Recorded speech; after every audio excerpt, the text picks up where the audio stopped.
Selamat pagi buat saudara-saudara semua. Pagi hari ini sebelum kita berdoa, kita dengar firman Tuhan yang menguatkan kita di akhir tahun 2024. Saya beri judul Selamat Tinggal 2024. Banyak pelajaran kehidupan yang tentu didapat selama setahun ini, mau senang ataupun susah, pergumulan demi pergumulan, ceritanya panjang menyertai semua jemaat Tuhan.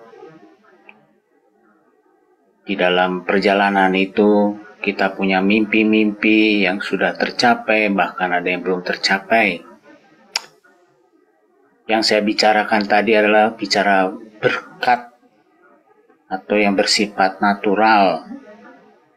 Tapi pertanyaannya, capaian spiritual apa yang didapat selama 2024? Ada peningkatan apa yang tercapai di 2024? Apakah kita semakin dekat dengan Tuhan di 2024? Cuman mungkin kita sendiri yang bisa bercerita akan pengalaman itu dengan Tuhannya. Sebentar lagi akan datang, berapa hari lagi, besok 2025, dia akan datang hadir di tengah-tengah kita. Apakah saya dan saudara-saudara sudah tahu prediksi yang akan terjadi tentang hidup pribadi-pribadi kita? Sekarang dunia sedang memprediksi yang tidak sedap didengar dalam masalah ekonomi, bahwa tahun 2025 ada perlambatan perekonomian di negeri kita, banyak PHK, kesempatan kerja bagi anak muda yang berkurang, dan banyak hal lagi. Lalu masalah keamanan, karena orang susah mencari makan, banyak hal-hal pintar dilakukan oleh manusia-manusia dengan cara yang tidak etis. Belum lagi masalah bencana alam, dan banyak lagi ya. Itu prediksi dunia. Kalau itu tentu dia pakai data-data, bukan awang-awang.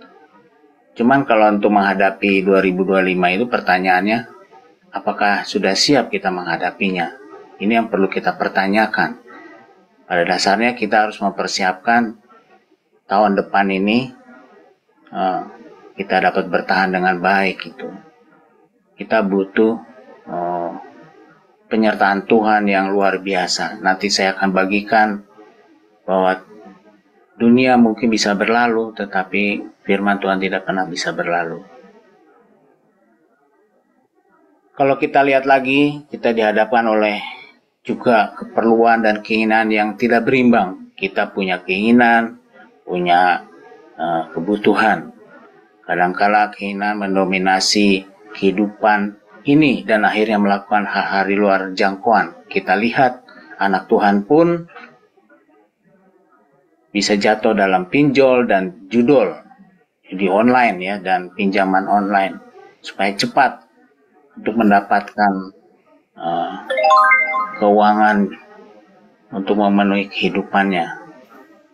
Sehingga ada nasihat, kencangkanlah ikat pinggangmu supaya dapat mengatasi permasalahan-permasalahan perekonomian yang menekan kita di rumah. Tapi janganlah kita menjadi member dari pinjol dan judol itu. Kalau ikutan, kita akan mengalami kesusahan. Sekarang pertanyaannya adalah, apa kata Alkitab untuk menghadapi 2025 ini? Kita butuh arahan Tuhan, butuh penguatan di dalam hidup ini untuk menghadapi 2025. Firman Tuhan katakan di Mazmur 32 ayat 8, Tuhan berjanji kepada kita pagi hari ini, Aku hendak mengajar dan menunjukkan kepadamu jalan yang harus kau tempuh. Aku hendak memberi nasihat, mataku tertuju kepadamu.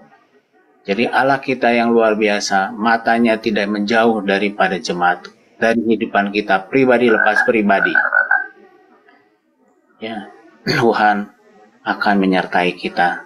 Kita pegang 2025, Allah besertaku. Saudaraku, mungkin pertanyaan yang perlu kita lihat,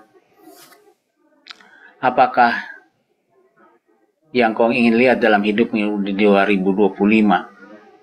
Apa yang ingin saudara dan saya lihat dalam tubuhmu? Tentu sehat, kuat, sejahtera. Untuk pernikahanmu bagaimana? Untuk anak-anakmu gimana? Mereka telah bertumbuh, menambah umurnya. Apakah mereka takut akan Tuhan? Bagaimana apa yang kau ingin lihat dari keluargamu? Hidup sejahtera, rukun di rumah dengan mereka seisi rumah. Bagaimana rumah tanggamu? Suami istri rukun. 2025 mengerjakan sesuatu yang besar bagi hidup saudara di dalam Tuhan. Bagaimana juga apa yang ingin kau lihat di dalam tempat kerjamu? Tentu semua di 2025 semua orang punya cita-citanya ya. Tapi kita harus hati-hati dengan musuh yang selalu berkata negatif yang berisi kepahitan. Dia akan coba terus menipu hidup kita.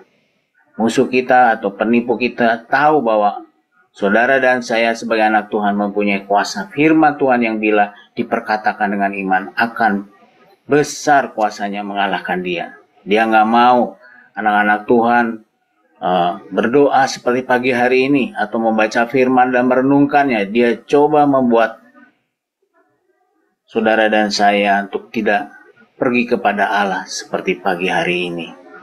Mereka penipu itu meninabobokan anak-anak Tuhan sehingga tidak mau berdoa kepada Tuhan. Tapi firman Tuhan katakan, jangan takut di kegelapan yang akan kita hadapi ini. Firman Tuhan di Yesaya 41 ayat 13 berkata, sebab aku ini Tuhan Allahmu memegang tangan kananmu dan berkata kepadamu, janganlah takut, akulah yang menolong engkau. Jadi saudaraku, firman Tuhan buat kita anak-anak Tuhan akan menenangkan kita, akan menyertai. Karena tadi Tuhan bilang katanya, matanya Tuhan tertuju kepada kita. Lalu, apalagi firman Tuhan yang bisa kita ambil sebagai kekuatan kita adalah percayalah kepada Tuhan dengan segenap hatimu. Dan janganlah bersandar kepada pengertianmu sendiri. Akuilah dia di dalam segala lakumu, maka ia akan meluruskan jalanmu. 2025, Tuhan akan meluruskan jalan-jalan selama ini bengkok, karena kita bersandar kepada Tuhan. Yosua 1 ayat 9 berkata lagi, bukankah telah kuperintahkan kepadamu, kuatkan dan teguhkanlah hatimu, janganlah kecut dan tawar hati.